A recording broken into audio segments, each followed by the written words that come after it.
Saya mulai dari sistem yang kita sebut dengan property management account payable sebetulnya. Cuma ini berhubungan dari awal tentang apa aja yang ada di sistem kita secara global. Jadi awalnya itu adalah setiap departemen itu akan membuat yang namanya purchase request yang diajukan ke bagian purchasing.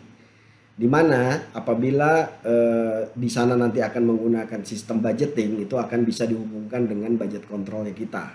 Jadi di samping purchasing dan account payable ini ada sistem yang namanya budget control. Jadi setiap permintaan itu harus melalui permintaan budget request namanya. Nah, kita singkat aja dari purchase request. Jadi budget control budget yang sudah disetujui itu bisa dimintakan purchase requestnya dari tiap departemen ke bagian purchasing. Di mana setelah disetujui, di approve di purchase request ini, maka bagian purchasing bisa membuat yang namanya PO. Nah, karena sistem kita itu bersifat barang dan jasa, kita akan bagi lagi beberapa, bisa bentuknya purchase order atau working order, SPK, istilah masing-masing lah ya. Jadi seperti itu. Nah, kurang lebih gambarannya seperti ini. Jadi mulai dari permintaan di purchase order itu akan terbentuk yang namanya purchasing order atau istilah kita kontrak ya. Jadi karena bentuknya bisa PO, bisa WO, bisa SPK, whatever itu. Nah, purchasing order yang sudah di-approve itu akan dikirim ke supplier. Supplier akan memberikan barang yang diminta, otomatis memberikan barang dan kita terima di bagian penerimaan atau good receipt, dicatatkan penerimaannya.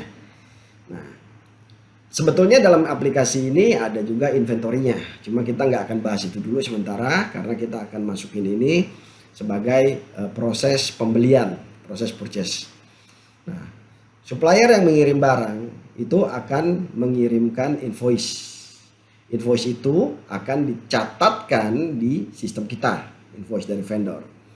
Apabila sudah memasuki jadwal bayar, maka nanti akan diberikan namanya surat perintah bayar, jadi pengajuan pembayaran vendor atau bank disbursement.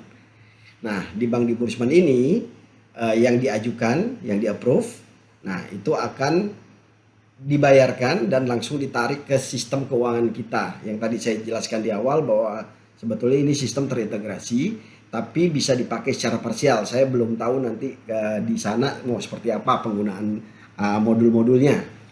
Intinya pada saat bank disbursement atau perintah pembayaran vendor ini disetujui, maka dia akan menciptakan yang namanya payment voucher yang ditarik ke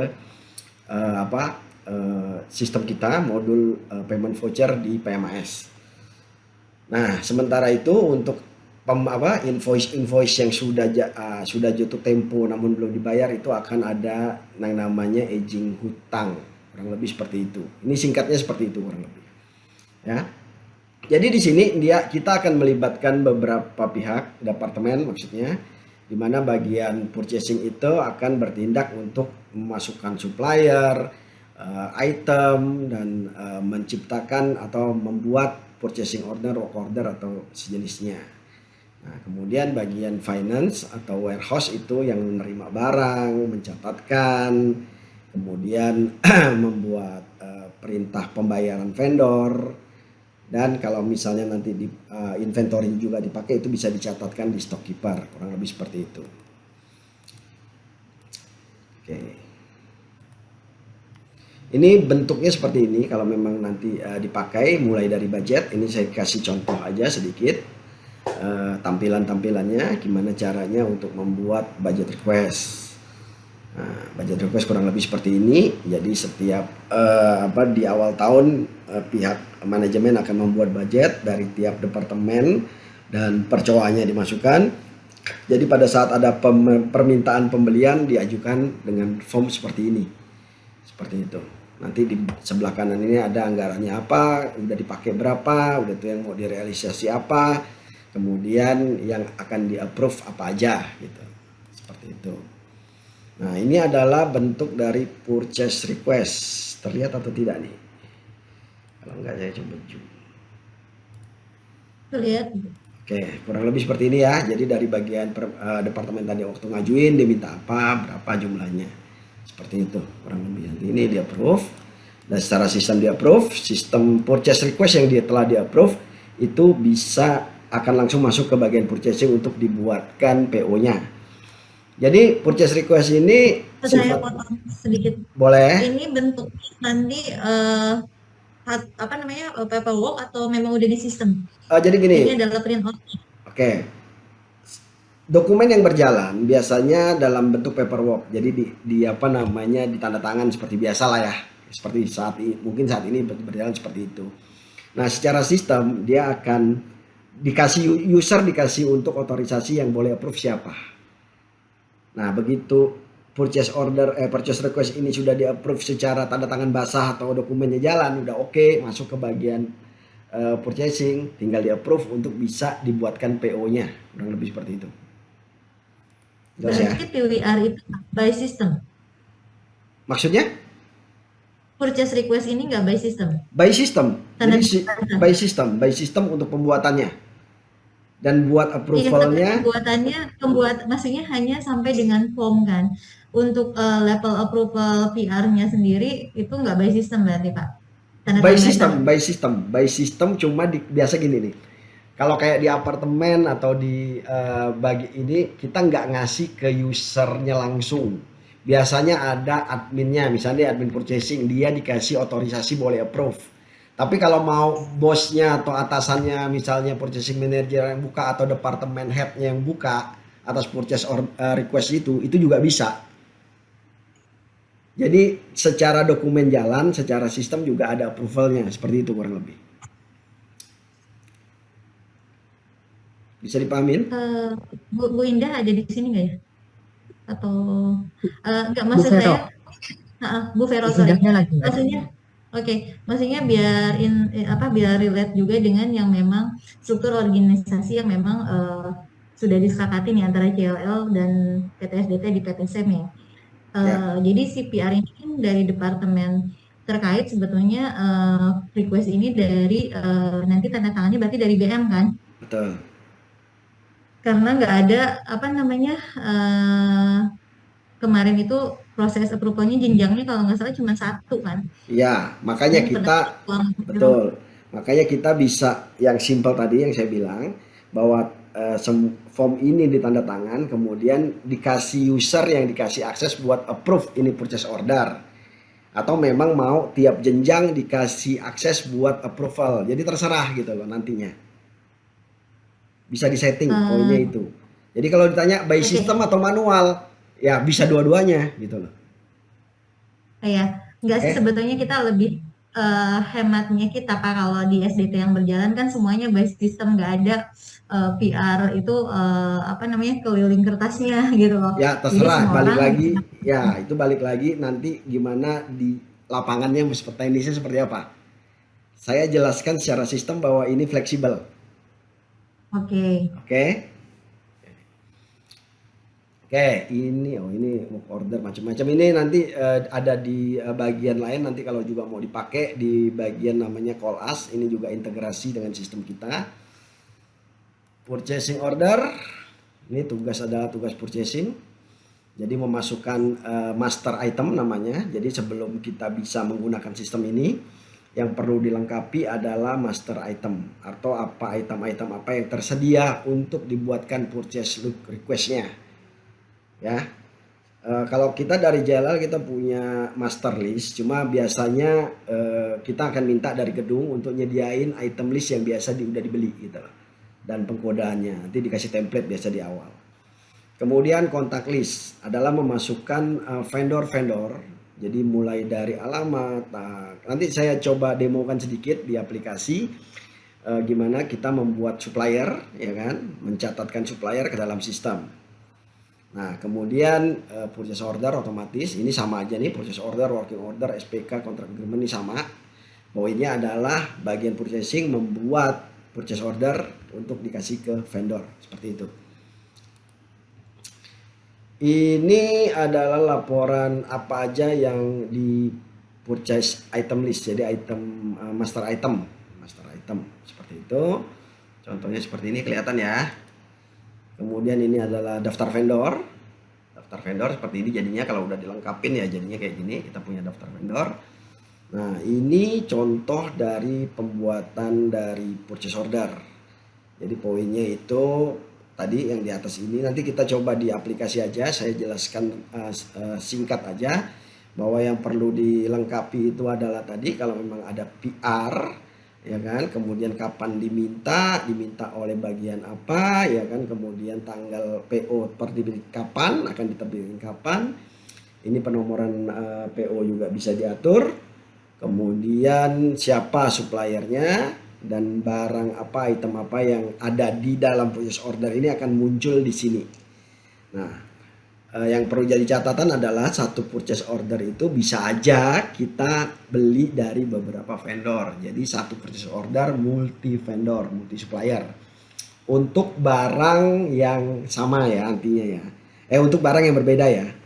Jadi satu purchase order itu akan dicari ke satu vendor atau supplier. Nah, ini contoh dari PO. Jadi PO itu tetap dokumen bentuknya yang akan kita rilis untuk vendor atau untuk supplier. Poinnya seperti ini, contohnya seperti ini. Coba saya gedekan. Boleh dibesarin? Ya, ini saya gedekan. Seperti ini ya. Contohnya seperti ini, makanya perlu dilengkapi informasi vendor agar bisa keluar seperti ini kurang lebih, ya kan? Nah, bentuknya seperti ini, akan dikirim kemana? Ini sebetulnya bagian gudang di mana kalau memang ada alamatnya untuk tempat pengirimannya, ya. Bentuknya seperti ini, seperti itu.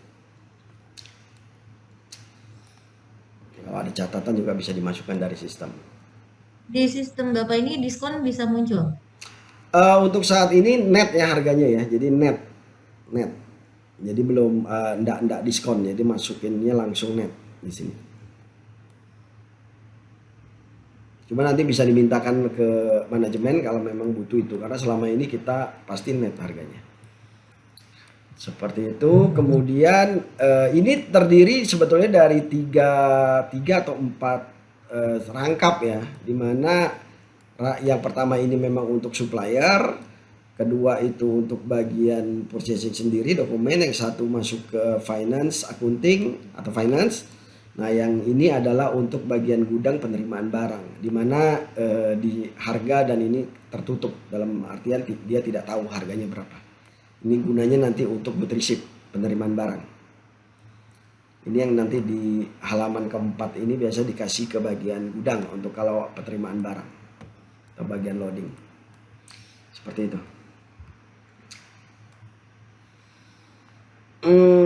Ini bentuk daftar list PO. Jadi PO yang udah kita rilis, yang mana, berapa nilainya, sudah diterima atau belum. Jadi ada daftar-daftarnya. Ini bentuknya kayak gini. Saya gedein lagi. Jadi kapan tanggal PO, bentuknya PO atau WO atau apa, nanti ini keluar tipenya, ya kan, nomor ininya berapa, kemudian suppliernya siapa, keterangannya apa, beli barangnya apa, ya. Harga berapa. Nah, receive number ini kalau udah diterima, good receive-nya kapan, kurang lebih seperti itu. Nah, kemudian yang selanjutnya ini kalau nanti inventory-nya mau dipakai bisa dimasukin ke sini. Ini kita nggak bahas. Kemudian ini master inventory kita juga nggak bahas. Nah, ini proses adalah pada saat barang sudah diterima dan bagian finance mendaftarkan invoice yang datang dari vendor, seperti itu. Jadi bagian finance selain akan melakukan pengecekan terhadap good receipt, di mana dia terima invoice dari vendor, kemudian apakah perlu dimasukin ke sistem sekarang atau tidak, itu nanti tergantung kelengkapan yang udah dilakukan oleh supplier. Udah barang udah terkirim lengkap atau apa segala macam, dan invoice yang dimasukkan itu sebelum dimasukkan dia bisa cek di gudang secara sistem ya, apakah barang itu udah lengkap atau udah oke. Seperti itu. Nah, di sini ada register invoice. Jadi dia mencatatkan invoice yang datang dari supplier atau vendor. Setelah didaftarkan, biasa kan vendor atau supplier itu punya jadwal jatuh tempo. Nah, jatuh tempo ini akan di apa namanya, yang biasa gini, di sistem ini kita bisa bilang invoice mana yang datang dari vendor yang mau kita bayarkan. Jadi bisa dikasih tenggang waktu. Misalnya yang 30 hari udah dekat jatuh tempo baru boleh dibikinkan surat perintah bayar. Itu bisa disetting. Ya, harinya bisa disetting terserah. Misalnya 15 hari yang udah mau jatuh tempo baru mau dibayar. Itu bisa. Jadi pengajuan bank di Burisman ini adalah untuk rencana pembayaran vendor. Jadi vendor-vendor mana yang akan kita bayar berdasarkan invoice yang sudah mendekati hari H jatuh tempo. Itu bisa diatur dari sistem.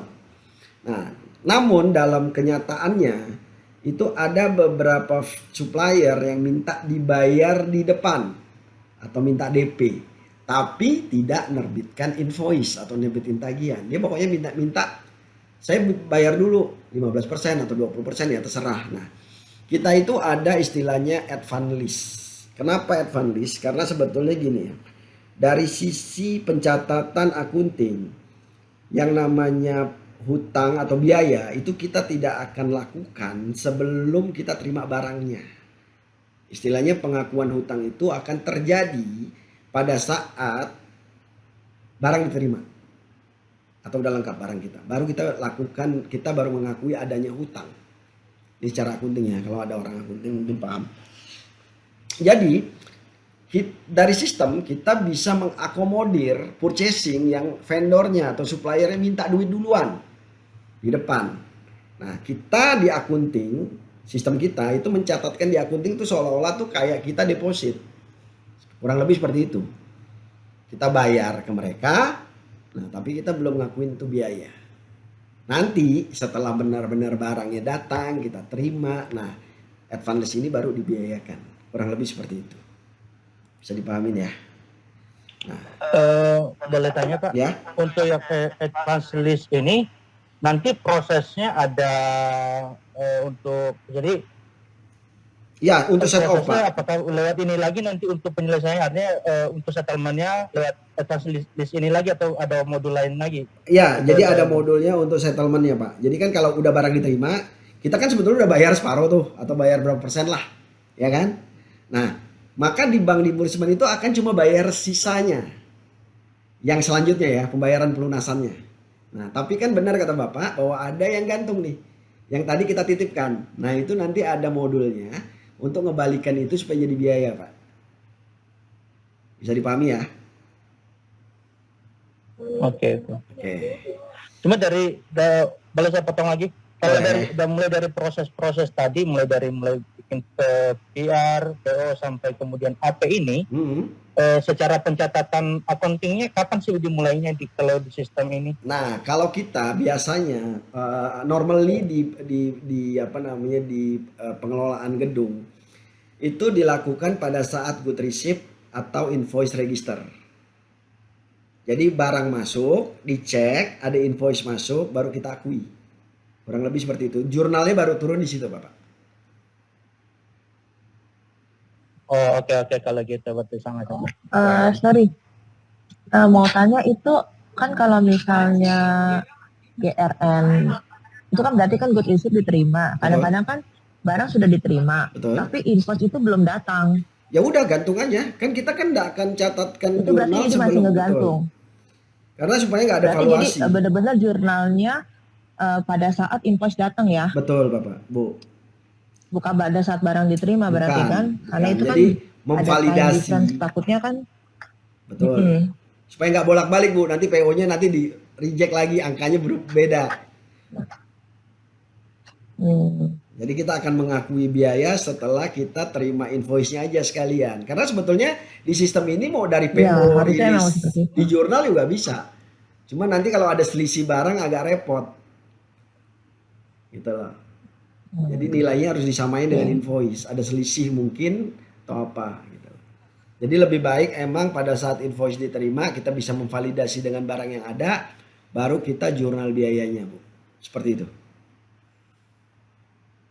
Oke? Oke. Ada pertanyaan lagi? Cukup ya. Jadi saya teruskan. Jadi proses manajemen reportnya artinya kita bisa ngelihat aging report, artinya umur hutang, kemudian penerimaan barang, jadi kita bisa lihat mana barang yang udah kita pesan tapi belum datang, dan invoice yang sudah diberikan vendor dan sudah kita catatkan ke dalam sistemnya kita. Jadi nanti intinya adalah purchasing nggak perlu nanya ke finance apakah satu invoice atau satu tagihan itu udah diproses, sudah proses sampai di mana, itu bisa dilihat oleh masing-masing departemen. Jadi departemen purchasing nggak usah ngejar finance, bisa lihat. Jadi kalau udah masuk, oh iya udah invoice-nya udah dicatatkan ke sistem. Jadi kapan dibayar nanti juga ketahuan ada notifikasi bahwa di aplikasi kapan itu akan diproses. Kurang lebih seperti itu. Oke. Ini contohnya untuk pendaftaran invoice vendor. Jadi karena kita itu benar-benar per item, jadi dalam satu invoice itu bisa terdiri dari beberapa ditagihkan berdasar item. Ini membuka peluang ya. Saya sih nggak mengharapkan 3 PO ditagihkan dengan satu invoice. Sebaiknya per PO. Cuma ada beberapa klien kita yang boleh nih kita mesan dengan vendor yang sama 2 PO 1 invoice dari mereka. Itu sistem ini bisa mengakomodir sampai seperti itu karena kita ngelihat adalah dari sisi item pembeliannya. Kalau bisa dilihat di atas ini kita bisa lihat ini adalah barang yang sudah yang kita buatkan PO-nya untuk CV tertentu atau untuk supplier tertentu. Jadi tinggal pilih suppliernya. Kalau yang nongol adalah yang kita punya, memang kita ngerilis PO ke dia. Jadi tidak semua perusahaan nongol di sini, tidak semua supplier nongol di sini. Supplier yang kita rilis PO-nya. Jadi bisa pilih. Nah, begitu pilih, keluar tuh informasi di bawah ini.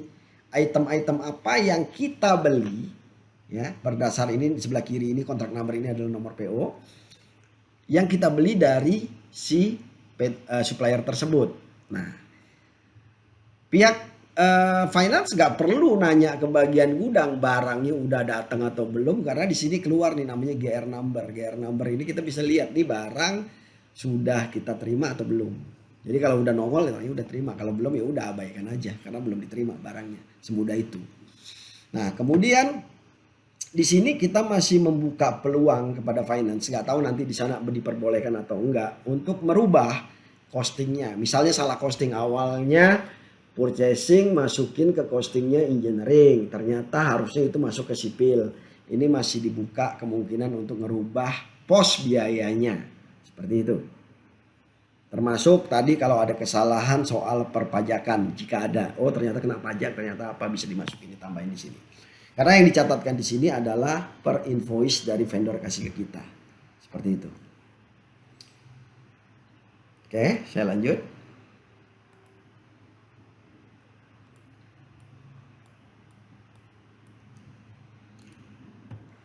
Nah, ini adalah contoh untuk form pengajuan pembayaran ke vendor seperti ini. Kurang lebih seperti ini. Nanti kalau untuk format bisa didiskusikan kalau memang nggak sesuai. Cuma kita punya format seperti ini untuk voucher bukti pengeluaran kas atau untuk pengajuan pembayaran ke vendor. Nah, ini secara list seperti ini. Sebentar, halo. Ya. Maaf, potong lagi Pak. Ya, nggak apa-apa. Jadi yang bisa kembali di halaman 2 belakang, yang tadi ke invoice tadi yang mana yang sebelumnya? Saya mau tahu ini halaman berikutnya lagi. Nah, ini.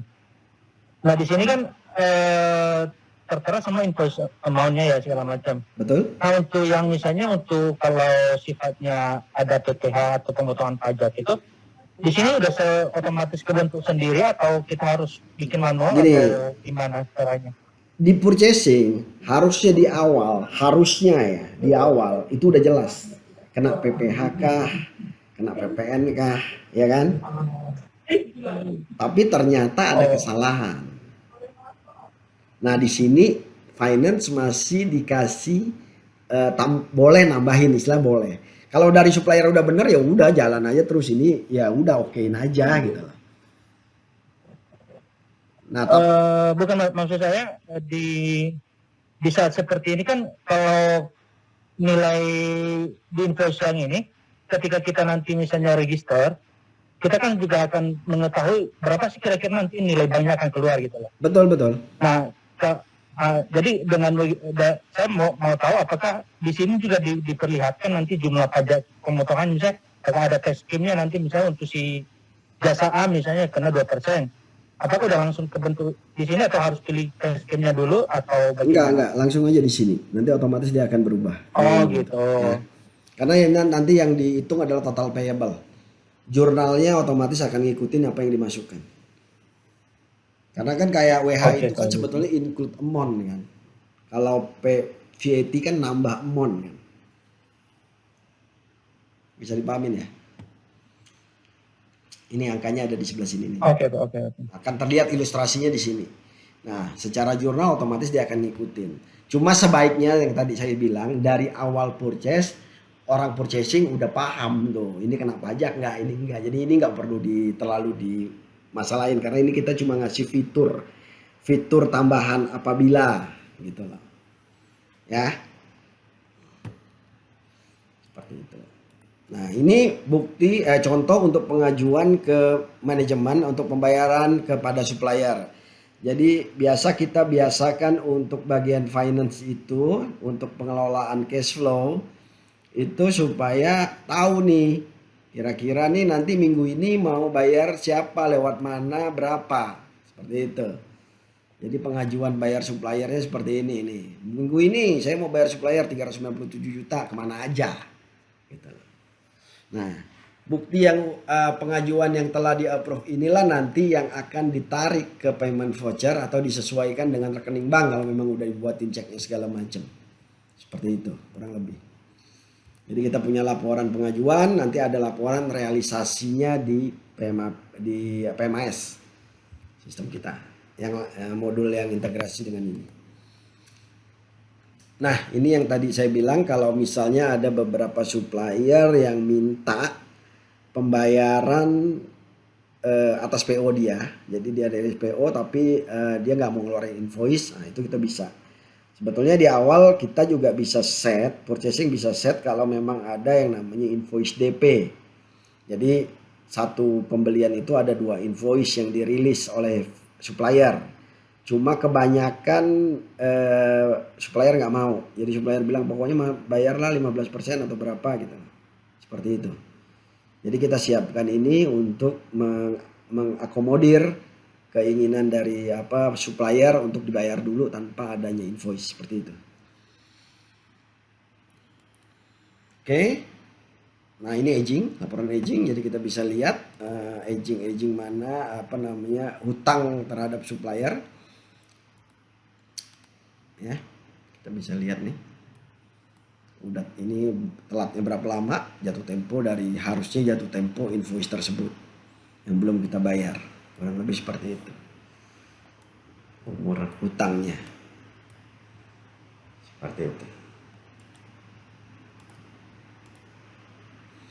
Nah, ini adalah good receipt. Jadi good receipt itu juga bisa dilihat. Nanti bisa tetap per supplier ya. Jadi kita bisa lihat supplier mana yang kita sudah terima barangnya, ya kan? Nah, dan sifat penerimaannya juga bisa parsial dalam artian gini, kalau misalnya kita pesan 100 baru datang 20, kita bisa masukin pas di good receipt cuma 20. Jadi nanti kedatangan yang berikutnya dia akan masukin sisanya aja. Jadi yang pasti tidak mungkin lebih dari apa yang kita pesan. Jadi kalau kita pesan 100 ya totally nanti good receipt-nya totalnya harus 100 gitu. Seperti itu. Ya, kurang lebih seperti ini kita bisa lihat. mana-mana dari supplier yang udah kirim barang dan berapa barangnya. Nah kayak gini kan, kalau kita lihat yang paling bawah ini kan, ini ada pemesanan. Nah ini belum ada nih pengirimannya sama sekali. Kita bisa lihat dari laporan ini. Oke, ini vendor invoice list report. Ini dari sisi invoice yang sudah kita catatkan di sistem, mana aja yang sudah kita terima dan listnya apa aja. Oke, ini inventory kayaknya kita nggak bahas ini. Jadi ada proses inventory, pencatatan di gudang dan segala macam, kita nggak bahas ini. Ini pencatatan untuk nge-breakdown inventory juga enggak. Stock keeper enggak. Ini juga enggak. Ini pengambilan barang di gudang. Ini stock card. Ini proses history report dari stok. Mutasi stok. Inventory control. Oke. Sekian dari situ, kurang lebih seperti itu. Ada pertanyaan sebelum saya masuk ke demo aplikasi? Ada Kak. Ya. Tadi kan sebenarnya lebih banyak dijelaskan mengenai PO, STO ya. Yang saya tanyakan kan mungkin BM ini pada saat sudah beroperasi lama ada pekerjaan maintenance yang sifatnya pekerjaan kontraktor. Ya. PCK jadinya. Nah kalau misalnya PO itu kan jelas ya misalnya nanti ada barang diterima berapa, sisanya berapa gitu kan. Kalau misalnya nanti bentuknya SPK, itu kan biasanya ada progres ya Pak. Ya. Nah itu kan progres ini ada yang biasanya sifatnya termin, ada juga yang memang mengikuti aktual lapangan. Betul. Presentasinya. Nah nanti di modul di sistemnya Bapak ini kita mengakomodir hal tersebut ya, termasuk nanti ada pengembalian DP ataupun nanti pengurangan retensi itu ada ya. Enggak sampai seperti itu Mbak. Jadi intinya poinnya adalah gini, kita mencatat dokumen nilai proyek atau nilai angka yang dibuat. Jadi untuk lampiran BOQ dan segala macam. Intinya input ya, bukan sistem yang ngatur. Jadi angkanya rupiahnya dimasukin segini. Kalau ngomong itu nanti panjang. Ya, nanti kalau kita ngomong itu panjang, kita ngomong work in progress segala macam. Kita kan bukan proyek. Kita pengelolaan. Iya, betul. Cuman maksudnya kan ada saat maintenance bisa jadi ada pekerjaan yang dikerjakan kontraktor kan Pak. Ya, itu dikontrol oleh bagian bagian purchasing atau apa, saya nggak terlalu paham di sana gitu loh. Yang penting kita ini pengelolaan, kita tahu angka aja. Tapi di modulnya Bapak nggak ada enggak. Ya. Soalnya itu ngomongnya udah PSAK untuk work in progress segala macam Mbak, itu pekerjaan kontraktor, beda proses akuntansinya Mbak. Ya. Kita nggak ada work in progress segala macam. Oke. Jadi pembiayaannya ditentuin ya manual. Tinggal di sini kita lihat, oh ini harus dibayar, kurangnya berapa, dibayar kurangnya berapa sampai dia komplit. Ya. Oke. Jawabannya manual ya Pak. Oke. Siap.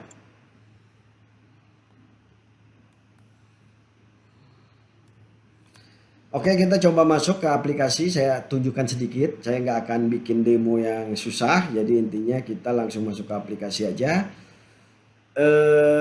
Saya share screen. Mau nggak maunya pakai share screen. Oke. Ini dimulai dari PR berarti Pak? Iya. Kita mulai dari PR.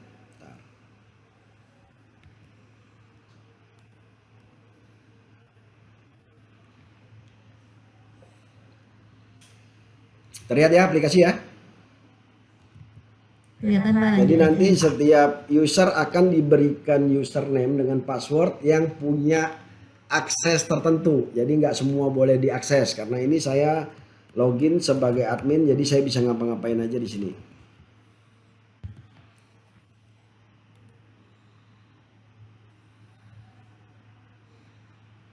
Nah, tampilannya kurang lebih seperti ini. Jadi yang harus kita jelaskan dulu, yang harus kita masukkan otomatis bank.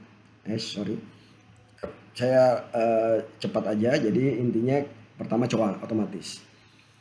Nah, COA ini harus disesuaikan dulu karena nanti di sini ada COA biaya dan COA untuk supplier. Jadi kita bisa mendeskripsikan supplier itu secara detail.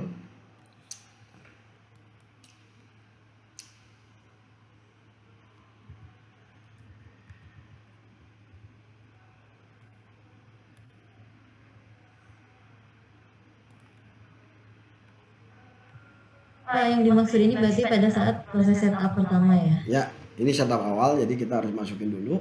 Nah, kalau supplier biasanya di akun AR ya, di akun Epitrade itu kita bisa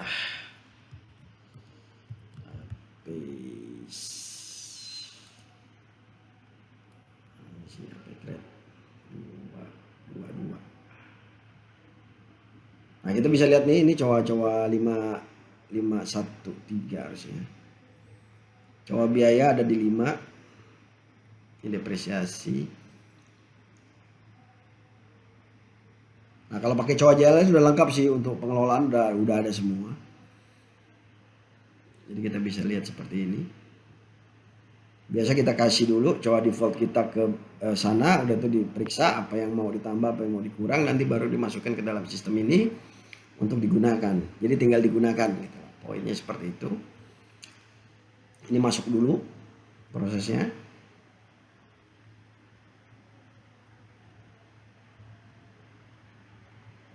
Kalau untuk pengelolaan gedung sih harusnya udah lengkap ya, karena kita udah install ini di sekitar 30-an 40-an gedung untuk yang AP. Kalau untuk akunting kita udah di 160 gedung, jadi harusnya udah ada semua.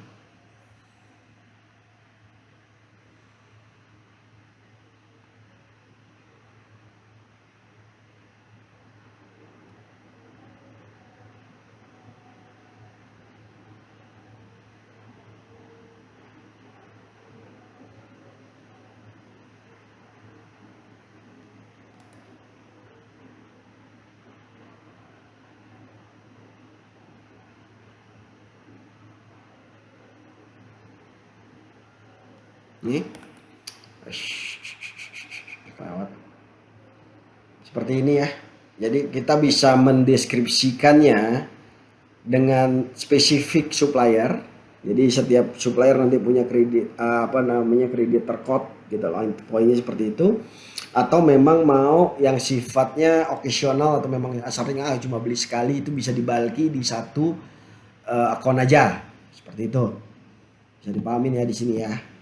Nah, setelah itu kita ya.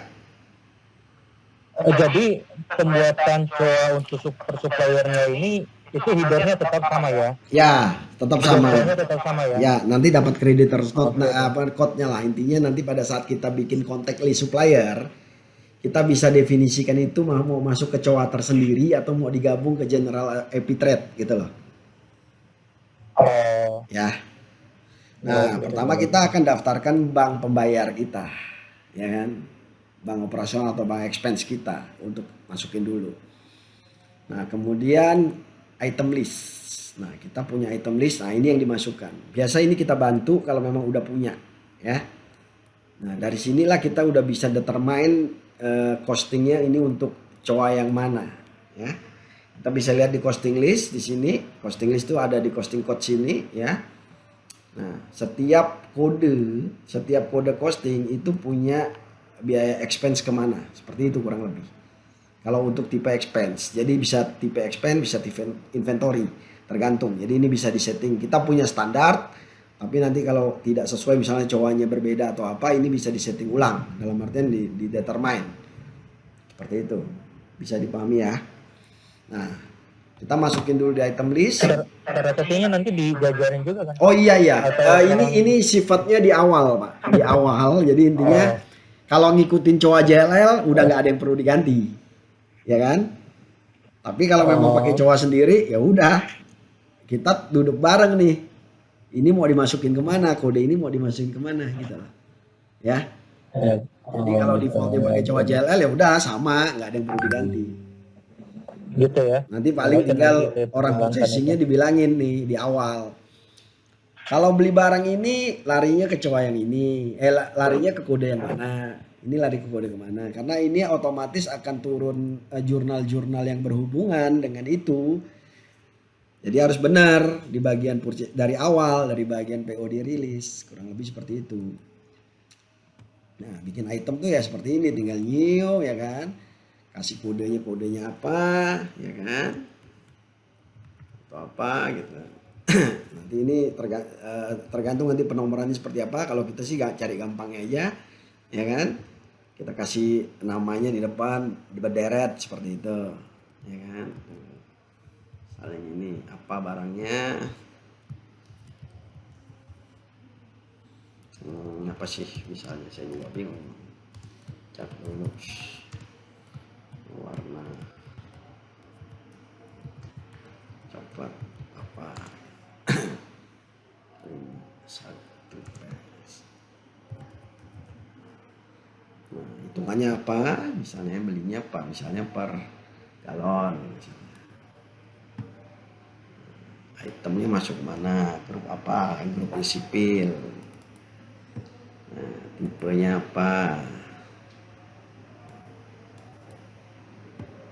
Supply. Wah, ini nih costingnya masuk kemana? Dipilihin. Untuk service apa? Nih, civil and plumbing system, supply.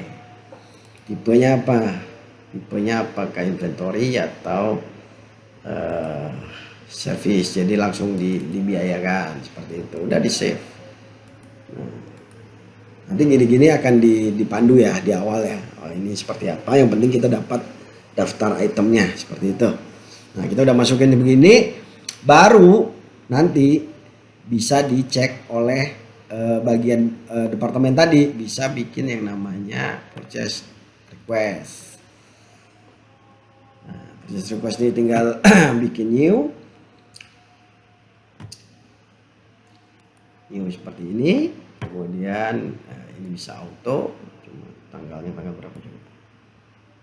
Oke. Kita bikin backdated aja ya, jadi nggak bisa auto, kita bikin tahun 2022 biar kita bisa lihat prosesnya. 003 misalnya, kita bikinnya bulan Oktober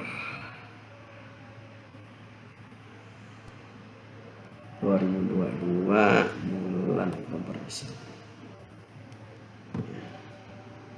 Ini kenapa saya bikin backdated, supaya nanti kita tahu prosesnya agingnya. Kalau enggak, karena sebelum itu kita nggak bisa bayar. Kalau kita bikin di bulan Januari belum bisa bayar, karena di sini di setting 30 hari baru boleh bayar. Gitu. Bagian sipil yang minta seperti ini ya. Udah itu dibutuhnya akan kapan? Misalnya Oktober juga.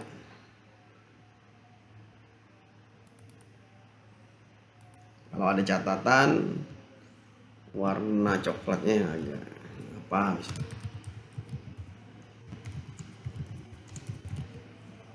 Tinggal tadi kita masukin.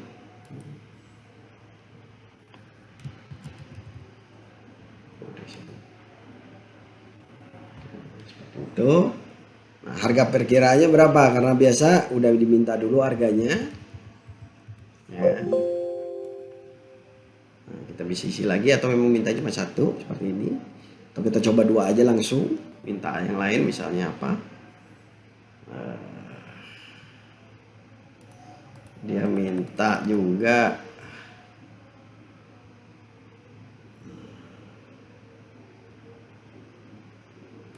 misalnya minta dua, harganya misalnya 500.000. Nah, seperti ini ya, kita save. Nih, nah ya kan keluar warna merah nih. Warna merah ini karena dia belum di approve. Nah, di sini bisa di print seperti yang tadi, keluar seperti ini ya. Tuh, tanda tangan siapa udah di jalan nih cara. Sorry Pak. Ya. Yang tadi re-entry data tadi, yang harga tadi nggak muncul. Oh enggak, kalau di process request ini enggak. Ini kan process request, mintanya ini. Gitu. Nggak muncul. Kan tadi kan sebetulnya ini juga tadi lagi input process request kan yang Bapak Ya betul, kan? betul. Nah sebetulnya karena gini, sebetulnya process request ini pada saat bikin itu bisa tanpa harga, bisa tanpa harga. Ya, bisa tanpa harga gini, ini kosong, bisa. Karena nanti yang nentuin harga udah negosiasi kan waktu mau bikin PO kan sebetulnya si purchasing. Cuma ada kebutuhan pas purchase request itu adalah hubungannya dengan budget. Bisa dipahamin nggak? Bisa Kak, cuman kan tadi penjelasan Bapak kan tadi bilangnya harus diisi. Oke. Terus tiba-tiba nggak bisa jalan. Oke, oke. Saya lebih ngikutin maunya Bapak aja. Oke, oke. Jadi seperti itu ya. Nah, ini jalan, udah jalan. Kalau udah oke, tinggal di approve. Nah, ini yang dikasih approve juga orang yang punya otoritas untuk approve ya, otomatis ya. Ini kan tadi saya bilang karena user saya bisa ngelakuin ini. Oke, kalau sudah di approve PO-nya, baru udah di approve purchase request-nya, baru bisa dibikinkan PO-nya. Jadi bagian purchasing nongol tuh. Kalau enggak, dia nggak akan muncul di depan sini.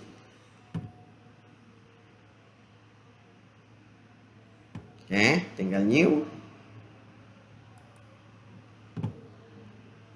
Kita bisa pilih PR-nya. Ya, otomatis dia keluar. Kapan mau nerbitin PO-nya?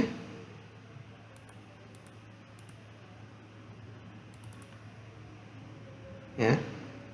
Ini kita juga karena tahun lalu, jadi kita bikin ini manual dulu nomornya. Karena setupnya ini udah tahun 2023. Saya bikin untuk tahun 2022. Oke, tinggal pilih supplier mana yang mau kita pakai. Oh ya, tadi saya jelasin dulu untuk bikin supplier. Sorry. Suppliernya misalnya Delta Indonesia misalnya ya, otomatis kan kita karena udah di awal kita udah setup, otomatis dia keluar seperti ini di datanya supplier. Kita udah masukin dulu sebelumnya. Kemudian payment condition tadi kalau cuma sekali bayar ya udah bikin monthly satu aja. Nah ini di sini nih kalau ada VAT, kalau ada apa berapa persen, kalau ada WH dikenakan berapa persen. Nah ini di setting di sini. Kalau nggak ada ya sudah. Nah item yang nongol tadi sesuai purchase request yang seperti saya bilang, ya kan? Nah ini bisa diedit.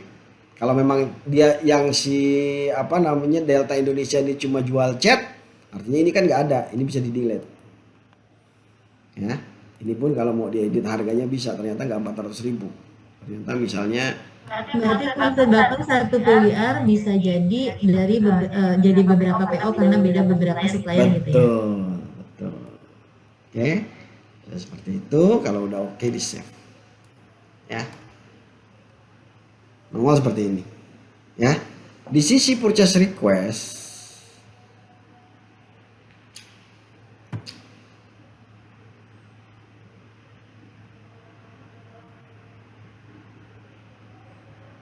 bisa dilihat, oh ternyata PR saya baru udah kebuat satu PO, yang satu belum.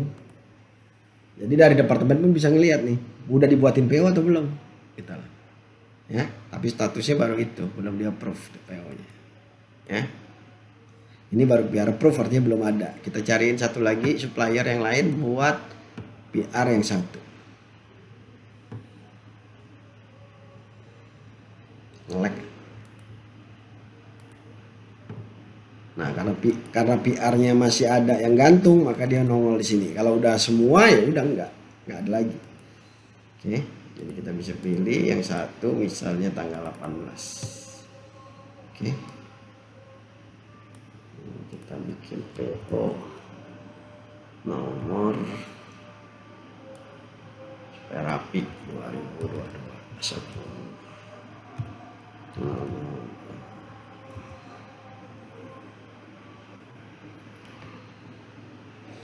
Misalnya bumi.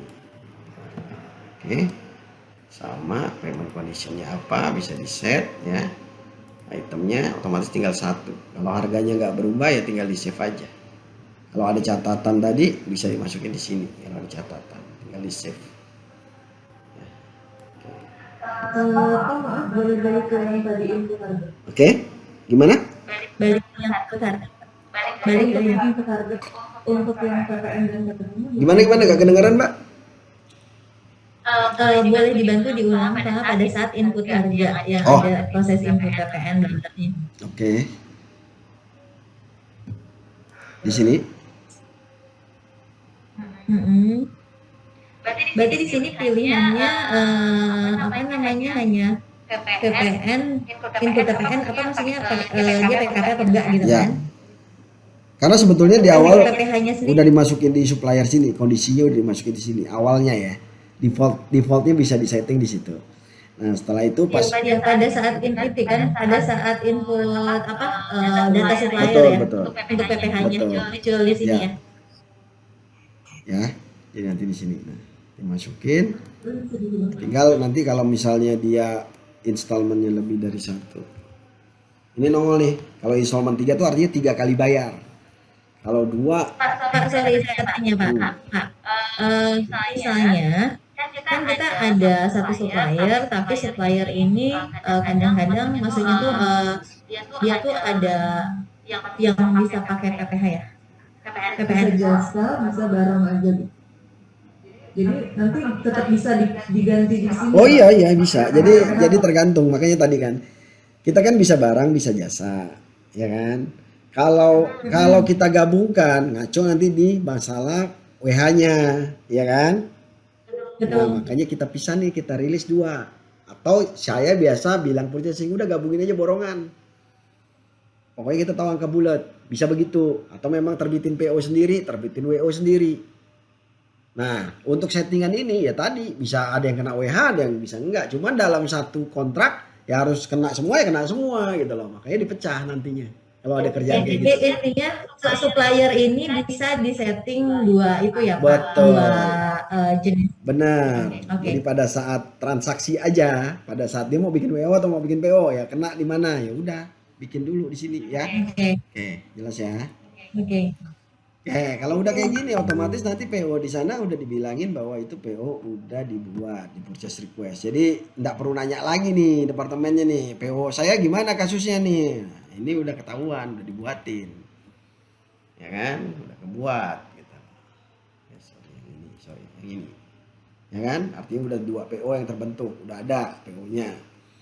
Nah, PO inilah nanti kalau udah oke, kita bisa lihat dulu seperti apa nongolnya.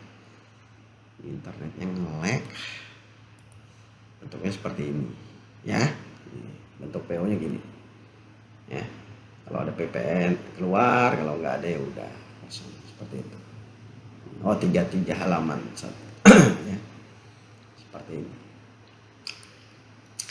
Nah ini pihak yang berwenang bisa melakukan approval secara sistem. Siapa yang dikasih ya udah dikasih. Nah, PO ini udah jalan. Selanjutnya PO ini akan diberikan dong ke supplier yang bersangkutan masing-masing. Yang ditunggu adalah barangnya datang. Nah pas barang datang kita akan masuk ke good receive.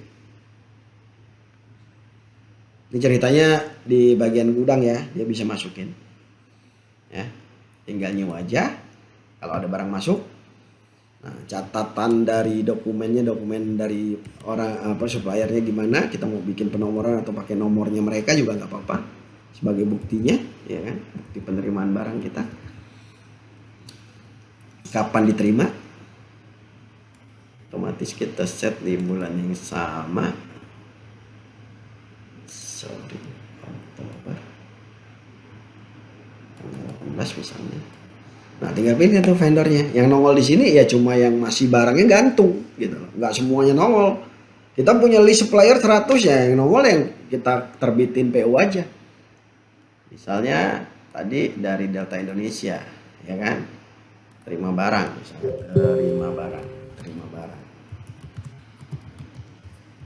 Si Joni misalnya yang terima, lengkap misalnya kita kasih note lengkap apa yang diterima. Nah, ini PO yang mana? Jadi bisa aja satu supplier punya banyak PO. Jadi kita cek nih, oh ini PO yang ini. Oh barangnya ada berapa? Oh ada 1. Artinya terimanya 1, ya kan? Langsung kita tulis, oke. Kita kasih catatan lah poin. Udah diterima. Save. Oke, muncul di sini. Ya. Begitu juga tadi yang satunya.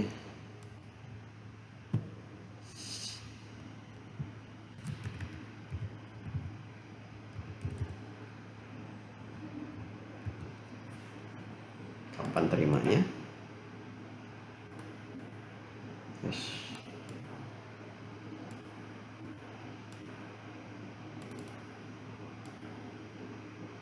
Yang tadi udah nggak ada kan? Mau hilang dia, karena udah lengkap. Siapa terima apa lengkap.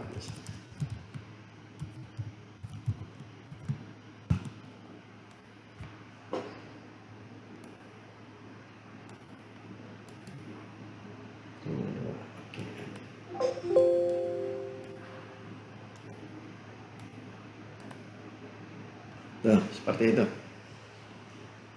Oke. Sampai di sini artinya barang udah diterima lengkap. Kemudian bagian finance otomatis terima invoice dari yang bersangkutan.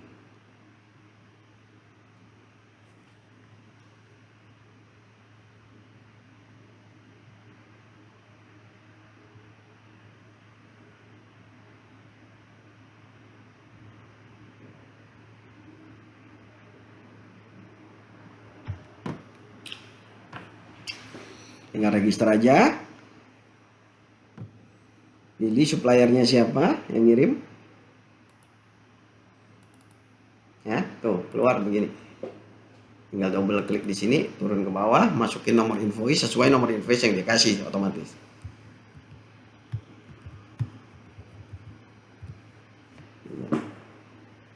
Kalau nggak ada perubahan, tinggal di save. Kalau misalnya tinggal di save. Jadi kita sudah mencatatkan dari supplier itu udah semua barangnya. Oke. Nah, untuk dari yang kedua misalnya dia juga terima barang satu lagi dari si Delta Indonesia.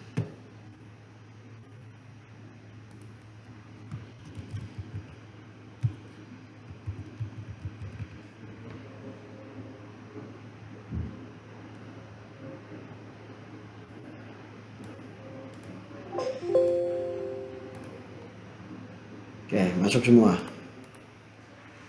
Nah, yang sudah masuk begini, selanjutnya adalah dijadwalkan untuk pembayarannya.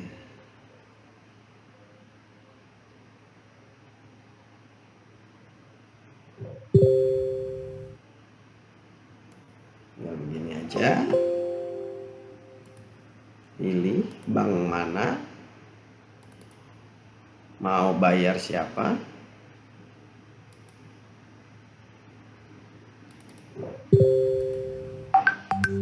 Transfer kemana? Ini saya baru ada BCA doang. Kapan mau ditransfer? Misalnya bulan 12.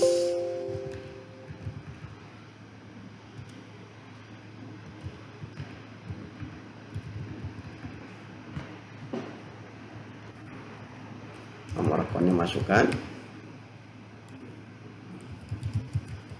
Ini sebenarnya transfer. Pembayaran.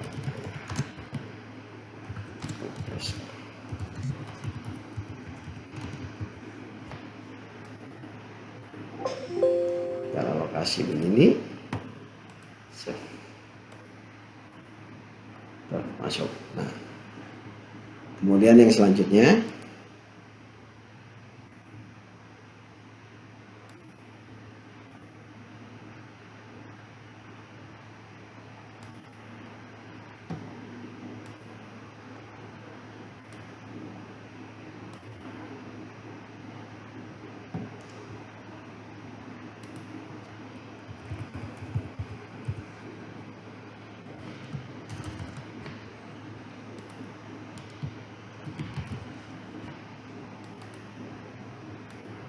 oke, belum ada.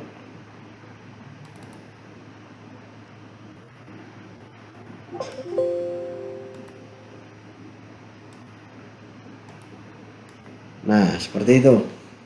Nah, nanti kalau mau dijadwalkan pembayarannya tinggal di print untuk dapetin, bisa per voucher, bentuknya voucher artinya untuk satu macam aja untuk si satu supplier, atau memang list. Jadi di atas itu adalah totalinya, pembayarannya, di bawah itu adalah nanti hubungannya dengan cowoknya. Seperti itu. Bentuknya seperti ini. Nah, kalau udah oke, tinggal di approve. Ya. Di approve. Nah, warnanya akan jadi biru begini kan. Kita bisa lihat juga secara listing ya, secara supplier bisa, secara listing bisa, dari bank apa bisa dicek ya kan. Nah, statusnya apa di bulan 2012 kita bisa cek. Oh, artinya nanti bulan Desember itu kita akan bayar 1,8 juta ke supplier gitu lah. Poinnya seperti itu. Nah, ini yang udah di approve ini otomatis nanti akan bisa ditarik langsung jadi payment voucher di sistem kita yang lain, sistem PMS namanya. Kita coba, nah kita di sistem akuntingnya kita tinggal tarik.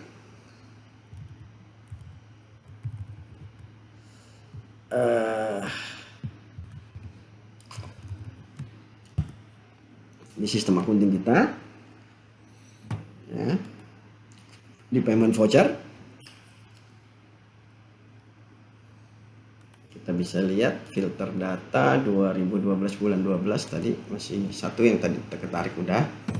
Nah, kita tarik yang dua ini tadi di 2012 bulan 12 2022 sorry 12 tarik sana.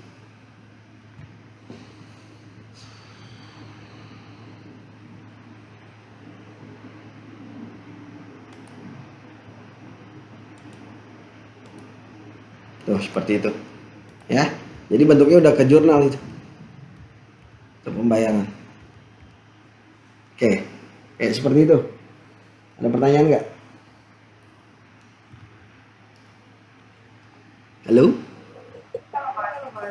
Kalau misalnya Pak, untuk proses yang tadi di AP tadi itu ada proses debit note enggak?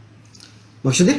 Kalau misalnya good khususnya nggak sesuai dengan yang kita terima atau jumlahnya. Oke, jadi gini, debit note gampangnya di retur, suruh bikin dia perbaiki invoice-nya. Makanya tadi saya bilang kita pastikan aja pas di invoice-nya. Kalau enggak dia suruh di dalam proses ini nggak ada. Enggak. Jadi kembaliin ke vendor untuk itu.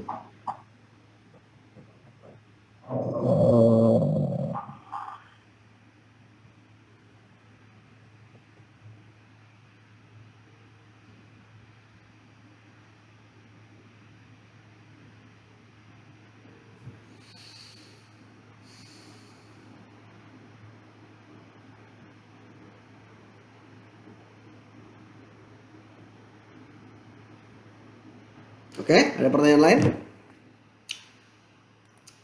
Jadi siklusnya seperti itu dari awal sampai akhir. Jadi semuanya itu hasilnya akan ditarik secara jurnal ke dalam sistem PMS tadi. Sama halnya dengan jurnal kita lihat aja ya jurnal entry sekalian. Itu kan tadi ini jurnal pembayarannya ya, jurnal yang bisa ditarik juga jurnal untuk pengakuan hutangnya. Internet di sini lagi lelet. Berarti dari setiap proses tadi itu sudah kebentuk jurnalnya ya. Jadi mulai dari Nggak perlu. mulai dari BRN-nya, terus sudah ada jurnal, terus sudah mulai pas bikin invoice sudah ada juga Betul, di situ ya. betul. Jadi nggak perlu jurnal. Jadi nggak harus menunggu sampai proses ini selesai baru kebentuk, bukan? Iya, jadi sistemnya seperti itu. Jadi kita bisa tarik nih misalnya kan untuk jurnal invoice juga. Gitu. So, setiap saat kita bisa tarik jurnal itu sesuai dengan proses yang sudah dilakukan. Iya betul, setuju, betul.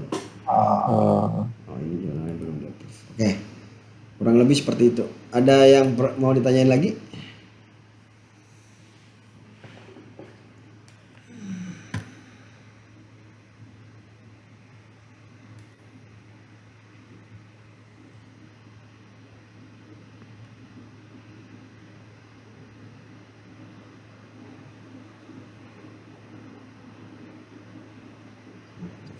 Tuti, punya masih mute. Enggak, saya lagi diskusi sama tim Bu, bukan pertanyaan. Kirain.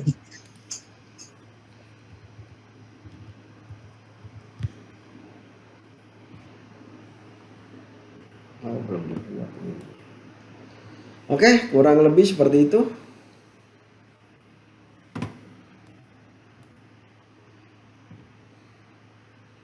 Ada yang mau ditanyain? Ego, ada yang ditanyain nggak Pak Ego? Enggak Bu, cukup. Jelas ya? Ini kan masih demo, jadi belum terlalu detail. Belum. Jadi pasti aja. Kalau belum apa namanya, belum make emang nggak kebayang sih sebetulnya sih. Makanya ini saya lebih demo roughly aja kan. Iya.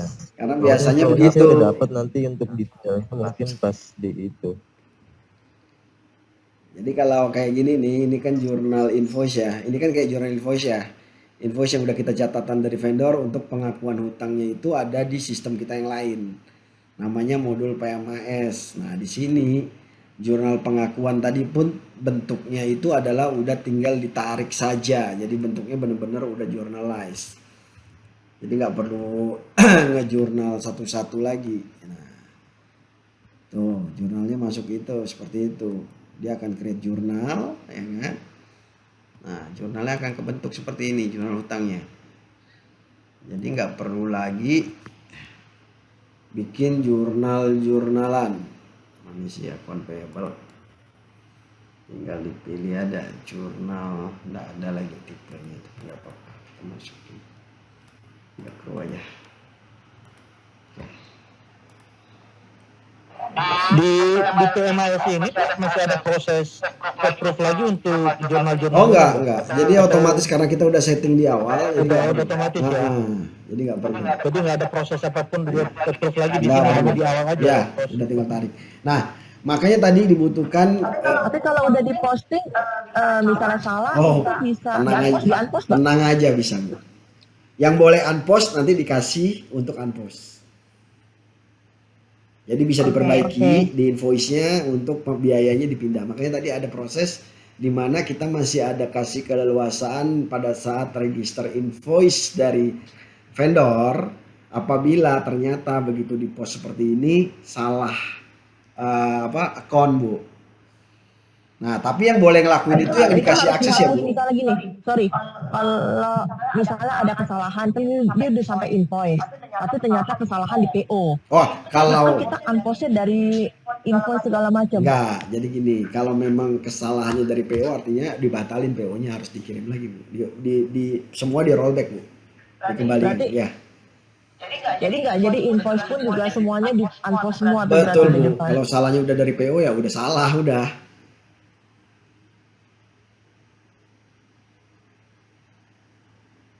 Jadi kalau dari PO ya udah rollback namanya. Tapi kalau memang masih prosesnya adalah salah catat invoice atau apa itu masih bisa diperbaiki, Bu. Oke ya.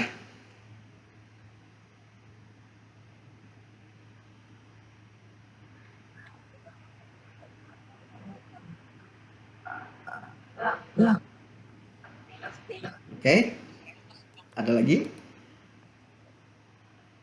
kalau sampai misalnya udah closing laporan, itu masih bisa di biasanya kan soalnya ada sistem yang kalau udah closing nih, benar-benar closing, atau ternyata ada kesalahan, dia nggak bisa dibuka lagi. Saya sulit jawabnya sebetulnya. Karena apa? Kalau saya dari sisi saya kan di IT ya, Bu, di service IT service. Kalau kita mah ya. bisa-bisa aja gitu loh. Tapi kan balik lagi SOP. SOP kita nggak boleh backdated masalahnya. Apalagi laporan udah di-republish. Nah, jawaban saya Oh, itu kan nggak bisa adjustment. backdated ya? Iya, kalau jawaban saya adjustment di current period. Tapi kalau nanya Ibu, bisa nggak secara sistem? Bisa banget gitu. Tapi kalau ngomong SOP nggak boleh. Tapi kalau sampai misalnya kita habis backdated, itu bisa backdated nggak? Ya tadi saya bilang, Bu, saya jawabnya secara apa nih? Oke. Ya Pak. Kalau saya ngomong sistem mah bisa-bisa aja, Bu. Cuma kan SOP-nya nggak membolehkan, Bu. Kalau nggak ada lagi, saya tutup sampai di sini. Nanti kalau misalnya ada yang mau tahu lebih lanjut, bisa hubungi Bu Mega supaya nanti di-arrange lagi yang diperlukan kalau ada kekurangan atau yang belum jelas. Ini tadi direkam kan, saya lihat direkam, ini nanti bisa diulang aja kalau mau dilihat dari awal ya. Tapi kalau memang ada yang di luar itu pengen ditanyakan, bisa hubungi Ibu Mega ya. Oke, saya tutup aja sampai di sini. Terima kasih atas perhatiannya semua. Kalau ada salah-salah kata, saya mohon maaf, Bu, Pak, ya. Saya kira Terima kasih Pak. Thank you, Pak. selamat sore semuanya. Terima kasih Pak. Terima kasih Pak. Baik. Masih bagus.